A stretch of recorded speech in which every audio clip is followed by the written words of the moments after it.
Jake with the Firebrand MC channel, bringing you the FNM vlog. It's Thursday, editing it tonight, gonna upload tomorrow. It should go up tomorrow. So yeah, actually happening on a Friday. I think there's been one time where I didn't actually get it up on a Friday. Report from last week. I did 1 and 3. I'm still getting used to the gist of the deck. It's my black-green deck, but that's not all that happened last week. I played Modern. I believe I also did 1 and 3 in that. Didn't do too well. The crowd was kind of tough, and when you're running red deck wins, it's kind of hard to keep your focus when they're doing 30 things with mill, where they mill you all out by turn 4, and your burn deck usually don't win till 5 or 6. Or 3 or 4 or 5, which is usually when I win. I just burn them out and burn other creatures down. The only difference in my black-green deck is instead of Doomblade, I now hopefully can find it. Now there's 3 new things actually. I apologize, I am a liar. There are 3 new things in my deck. 3 Heroes Downfall, 3 Mistcutter Hydra, and 2 Whip of Erebos.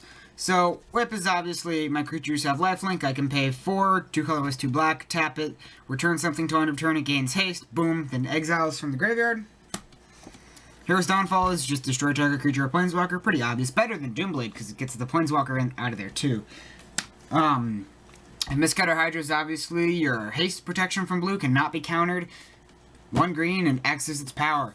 So, it's not too hard to play, and I also got the Hornet. I got the insect. My buddy Corey drew it in a pack, and he's like, "Here, have it." And I'm like, "Sure, thanks." That actually really works. I also cut out Hot Soup from the main deck into the side. Profane Memento is now in the sideboard. Sorry, I'm just kind of organizing that real quick. Then my mono red deck is really simple. Kind of showed off. I run a couple things like Stuffy Doll and Creepy Doll just to, make things fun with creatures. Searing Blood, Skullcrack, Fanatic Amogus, Anger of the Gods, Gutter Snipe, Magma Jet, Shock, Lightning Bolt, Mind Crank, Searing Blood again, Eidolon of the Great Rebel, Lightning Strike, Chandra's Phoenix, Incinerate, Koth of the Hammer, Chandra the Firebrand, Fireball, Creepy Doll, and that's basically the center of the deck. The deck is just I play, I burn you, you die. And if I didn't say Anger of the Gods, Anger of the Gods. I like this because it's really, really fun. It's red deck wins in Modern, which is not something you usually see. But when you're running red deck wins and you run just hilarious red deck wins, where you just burn spell things out and then you play Chandra's Phoenix and then your Phoenix dies, okay, it's back. Or that's the one thing people hated with mill, is they'd mill me out, and then before their next turn, I'd just shock them, and I'd get the Phoenix back and Phoenix them.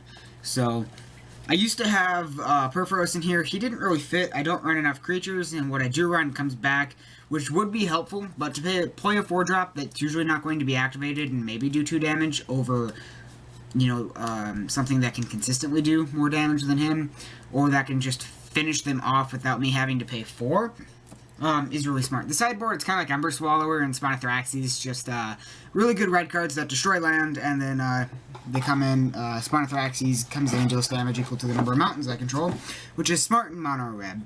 The other new thing that happened is, if you guys haven't seen these yet, I use Dragon Shield sleeves. I love them. They're like my favorite type of sleeve. Here, I'll find a cool looking card. Here. No, let's do this one. This one looks cool in these sleeves. Ooh. If you guys haven't seen these, I already talked about how I use Dragon Shields. This is Fido Hydra, by the way. These are teal sleeves. They're really cool. They're for my new EDH deck, which is Child of Alara. I'm running 5-color now. Child of Alara is 1 of every color, legendary creature, avatar, trample. When Child of Alara is put into the graveyard from play, destroy all non-land permanents. They cannot be regenerated. And it's a 6/6. Excuse me, sorry. And the progency of the Maelstrom shows no allegiance, no mercy to any of the 5 shards. So that is Child of Alara. My other deck I'm running, I've already talked about, that we played last week, was Krenko. I took Doran apart. Doran came apart to go into Child of Alara, which really fit. Nekasar is still together, but it's in pieces. Some of it had to come out to go into Child. Child has become my main deck. It's my competitive deck. along with Mechasar. And Krenko's kind of my fun, whatever deck, but I like Child of Alara. Everybody's like, it's a terrible general because when it dies, you have to pay 2 colorless more, and it already costs 6, or it costs 5, 1 of every color. If you're running Chromatic Lantern to, like, put it down, it destroys that non-land permanent. And I'm like, well, I run things that bring him back, and I run our graveyard control in this, and I run things like Lily, and, just stuff to pay attention to it, and I think my buddy hit me with like 100 Hydra, and he forgot it didn't have trample, and I'm like, Child of Alara blocks. Everything dies! So it's really funny. It's a fun mechanic, just everything dies. There's no chance of survival with it unless it's indestructible or it's a basic land.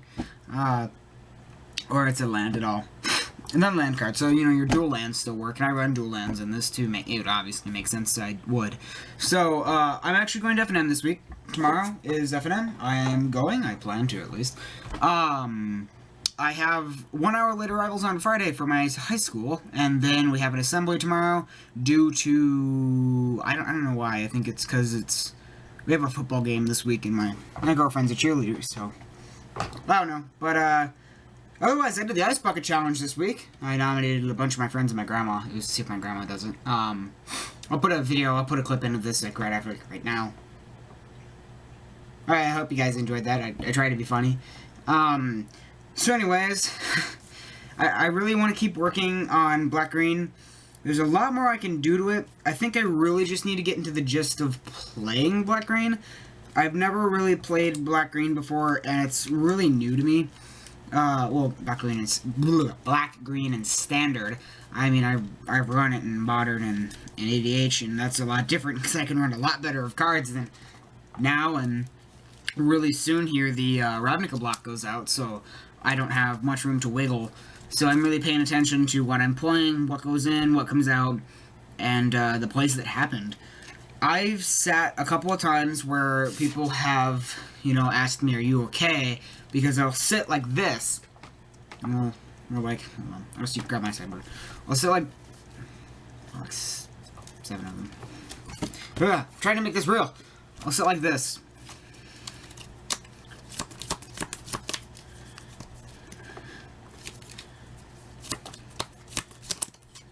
Not like that. I don't usually screw up. Deciding what I'm going to play. How will this affect everything else? And that's a really good way to play, but I've had somebody say, I'm going to go get Josh Doy of Game, and I'm like, I'm trying to figure out what I'm going to play. You're playing an aggressive style.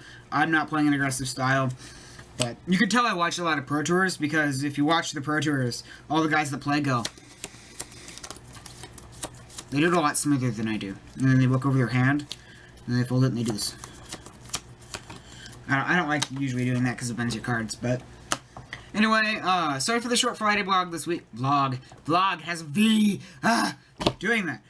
Sorry for the short vlog this week. I didn't really have much to say besides I'm going this week. I wanted to show off Child of Alara, which I will just do a debut of the deck.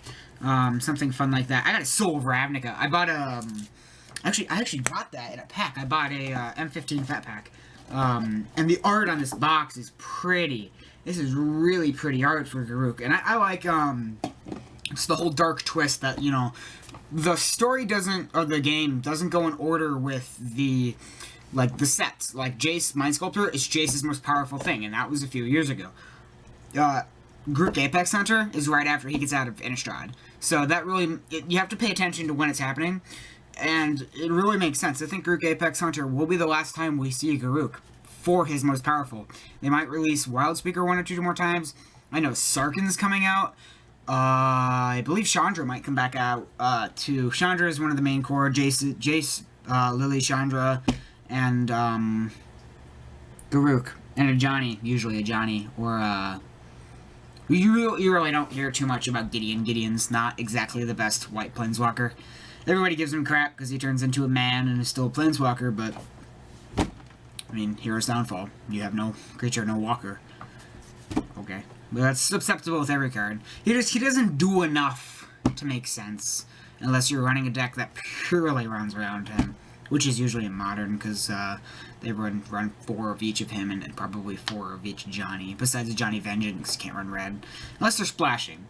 I just got complicated there. Anyway, thanks for watching, guys. I will see you guys next week. And I'm Jake Kelly. I got nominated by Katie Kelly to do the ALS Ice Bucket Challenge. This is my dad. He's gonna dump it on me.